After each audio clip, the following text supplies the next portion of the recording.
So would this be a package in the real world? In the real world, most of the different products would be made by different companies. The music video would be given usually to an aspiring film director or a specialist in music videos.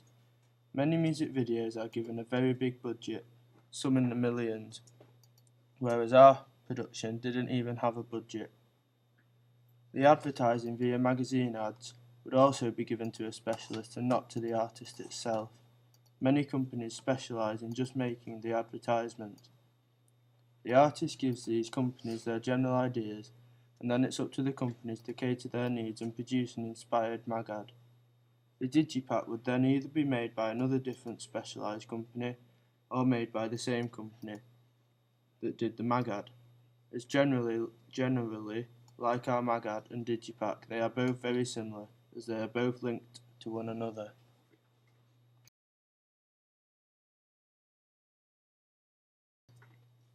The other question is music video art or an advert?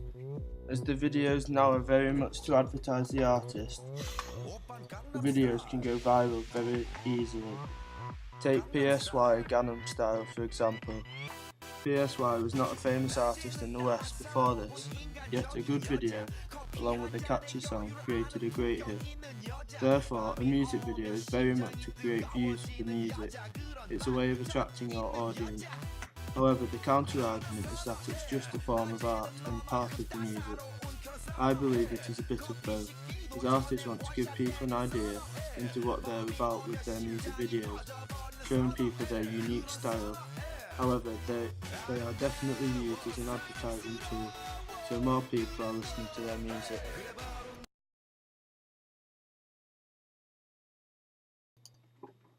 All three of our texts were linked massively to our target audience.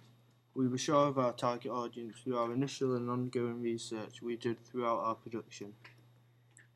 This was our primary audience, which was aged between 15 and 24, and our secondary audience was aged between 25 and 40. When we were making decisions, we always had our target audience in mind. Due to the Web 2.0 theory, the audience is also the producer of a text, which our product is in some ways, as we always reflected on our audience feedback.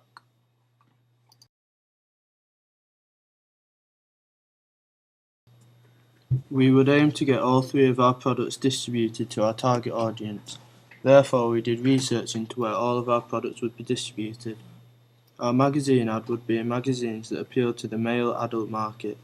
We decided that our ideal magazines would be magazines such as Mixmag, GQ, Rolling Stones, and others. Our CD would be distributed in places like supermarkets and mainly online websites. There is an online marketplaces such as the iTunes Store and Amazon, where digitization has allowed consumers to digitally download singles and albums, as well as music videos. There are recent examples such as Beyoncé's newly released visual album, Beyoncé, which is only available for consumers to download and only includes music videos on the album. In terms of the music video itself, our video would be on YouTube. YouTube would act as both an exhibitor and distributor for our music video.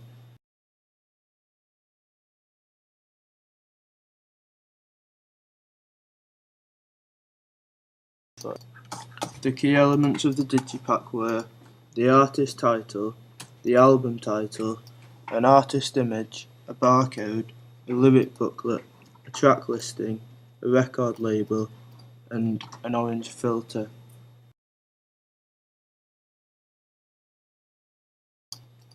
The key elements of our magazine ad were an artist image, the artist title, tour dates, an orange filter, brief information on the artist, and tour locations, as well as a Twitter feed link and a QR code.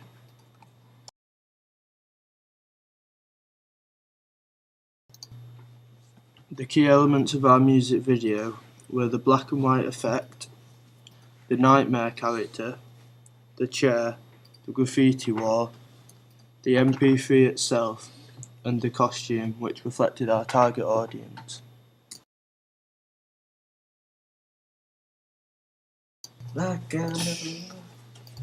All three texts were linked together in all of our products.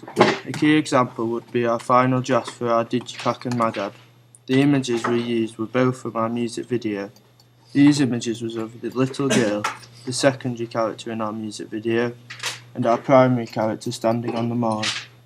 The moors image we took from a scene in our music video. We tried this out on the cover of both the Digipack and the Magad, and it worked well. When filters were applied to both, this enhanced the image, and we were able to use this for both media products. For the Digipack, we used images of our character sitting on our chair in front of the graffiti wall location. We had created sample sequences, which included a time-lapse of our character switching positions in the chair. We took screenshots of each different position and incorporated them into a grid for our Digipack. This worked well as we didn't just use a blank image. Changing the saturation and temperature of the image on Photoshop made the image stand out, and it worked well for the inside covers of our Digipack. The products were differentiated in the fact that the music video followed an almost social realist theme, and this was reflected in the music video through the use of locations in rundown settings. Also, the use of editing reflected this, as there was a black and white filter throughout the music video. Compared to both the Digipack and the Magad, much brighter colours were used in order for the text to stand out. The way that the Digipack and Magad differed were the conventions, mainly as both of these had different conventions. For example, there isn't tour dates on the Digipack. This is one of the main conventions when it comes to Magads. However, some of these texts are standalone, such as the Tube Station magazine ads, as there is a link to our Axe British heritage, but in terms of our production there is no real link between the texts.